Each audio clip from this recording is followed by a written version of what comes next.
আপনারা যে এই পথ অবরোধ দিয়ে কিসের জন্য? রাস্তা খারাপ, রাস্তা নষ্ট, পানি, দোকানদারি ব্যবসা কিছু করতে হয় না। আমরা বসবাসের অযোগ্য স্থানে একবার গাড়ি গেলে আর গুলা লেগে থাকা যায়। এটা কোন জায়গা? ফেজারতল কোন জায়গা এটা?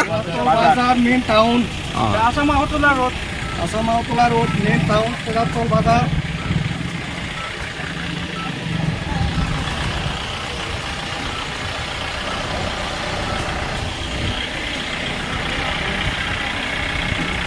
মেন রোড আসামাহতলা রোডেও এরকম অবস্থা। আপনারা যে এই পথ অবরোধ দিয়ে কিসের জন্য?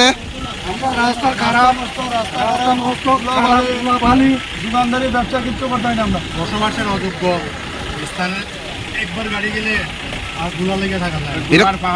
এটা কোন জায়গা? ফেজারতল কোন জায়গা এটা? বাজার মেন টাউন, আসামাহতলা রোড মেন টাউন, ফেজারতল বাজার।